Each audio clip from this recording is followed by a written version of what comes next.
కీర్తి రెడీయా నువ్వు? Ready. So నువ్వు సగ్గుబియ్యం పులిహోర. ఓకే ఓకే అండి. మరి సగ్గుబియ్యం పులిహోర తయారీకి కావాల్సిన పదార్థాలు ఏంటో ఒకసారి చూద్దాం.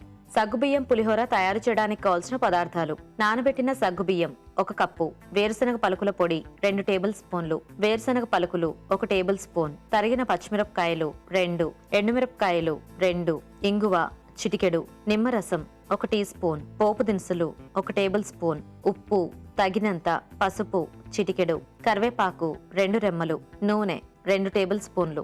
ఓకే, సో స్టార్ట్ చేద్దామా కీర్తి?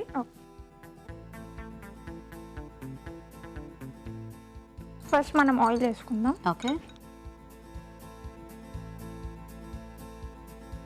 సో జనరల్గానే మనకి పులిహోర అంటే ఏ పులిహోర అయినా కూడా చాలా ఫాస్ట్గా అయిపోతుంది. ఎందుకంటే మామూలు దానికి కూడా మనము రైస్ అది ముందు కుక్ చేసి పెట్టుకుని ఫైనల్గా పోపు అనేదే కదా మనకి. సో మనకు పులిహోర కాబట్టి కొద్దిగా ఆయిల్ ఎక్కువనే పడుతుంది. మనం పోపు దినుసులు వేసుకుందాం. ఓకే. తర్వాత కొన్ని పల్లీలు,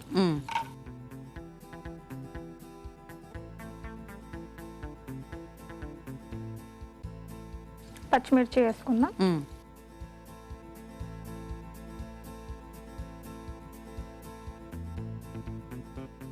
కొద్దిగంత పసుపు. ఓకే.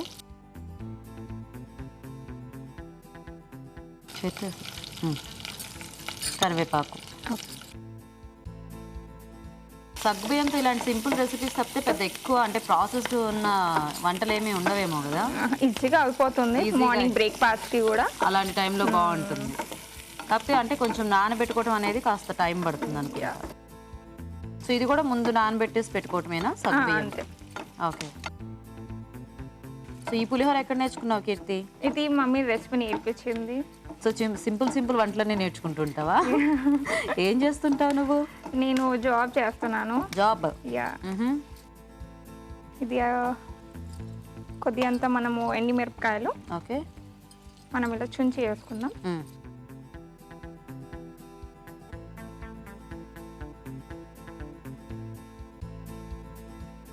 ఎండుమిరపకాయలు వేగినాక ఇంగువ. ఓకే. మీ ఇద్దరికి స్వీట్లు అసలు ఇష్టం లేదా? అంటే అలానే ఏం లేదు, మోస్ట్ అయితే స్వీటే ఉంటది కదా, అంతా ఇంకా ఏం చేయలేము. స్పెషల్ పెద్ద ఏముంటుంది కాబట్టి ఇదైతే కొద్దిగా వెరైటీగా ఉందని. అది కూడా కరెక్టే. కానీ మీరు వాడిన పచ్చిమిర్చి ఇది చూస్తే మీకు ఎలాగో స్వీట్ కంటే హాట్ అంటే కొంచెం ఎక్కువ ఇష్టం అని నాకు అనిపించింది. మనం సగ్గుబియ్యం నానబెట్టిన సగ్గుబియ్యం.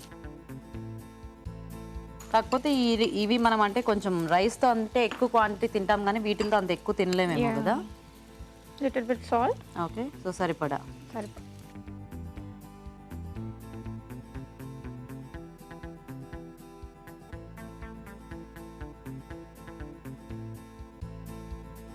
కానీ మీ ఇద్దరివి చక్కగా సగ్గుబియ్యం అనేది పొడి పొడిలాడుతూ బాగుంది.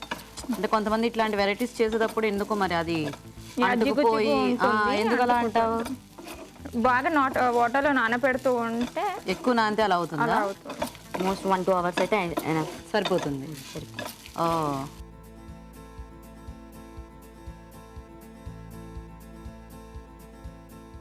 ఇప్పుడు మనం స్టవ్ ఆన్ చేసుకుందాం. ఓకే. దీంట్లో మనం కాస్తంత లెమన్ పిండుకుందాం.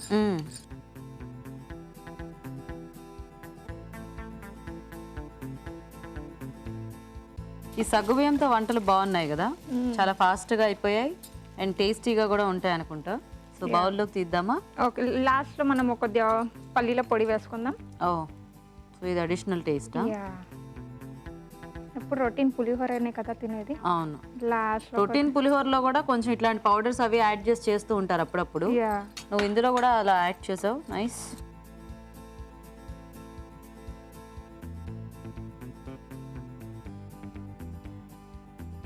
సో కొంచెం ఆ పౌడర్ అంతా వాటికి పట్టేస్తే బాగుంటుంది. వేసుకో, నీకు ఎంత కావాలో అంత వేసుకో.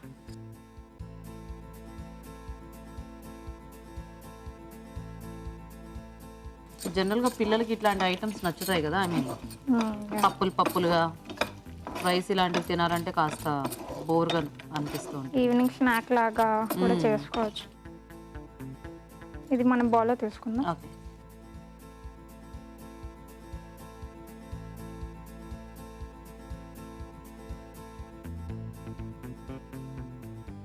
సో మమ్మీ దగ్గర అన్ని చిన్న చిన్న వంటలన్నీ నేర్చుకుంటూ ఉంటావా? మరి పెద్ద వంటల పరిస్థితి ఏంటి? తర్వాత చూద్దాం పెద్ద పెద్ద తర్వాత ఓ ఇప్పటికి రావా నీకైతే? అన్ని చిన్న ఇప్పుడు చిన్న నేను నేర్చుకుంటే ఏదైనా ఏ బంగాళదుంప ఐ మీన్ ఏదైనా వెజిటేబుల్ అలా ఇచ్చుంటే ఏం చేసేదానివి? చేస్తాను అది కూడా వచ్చు కదా. వచ్చు. ఓ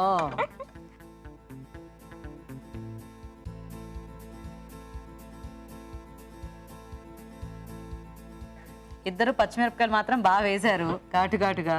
సో రెడీ అయిపోయిందా పులిహోర? రెడీ ఓకే ఓకే అండి, మరి సగ్గుబియ్యం పులిహోర కూడా రెడీ. టేస్ట్ చూసే ముందు తయారీ విధానం ఇంకోసారి చూద్దాం. సగ్గుబియ్యం పులిహోర తయారు చేసే విధానం: ఒక పాన్ లో నూనె వేసి పోపు దినుసులు, వేరుశనగ పలుకులు, తరిగిన పచ్చిమిరపకాయలు, పసుపు, కరివేపాకు వేసి వేయించాలి. దీనిలో ఎండుమిరపకాయలు, ఇంగువ, నానబెట్టిన సగ్గుబియ్యం, ఉప్పు వేసి బాగా కలుపుకోవాలి. ఆపై స్టవ్ ఆపి నిమ్మరసం, వేరుశనగ పలుకుల పొడి వేసి బాగా కలుపుకోవాలి. అంతే, సగ్గుబియ్యం పులిహోర రెడీ.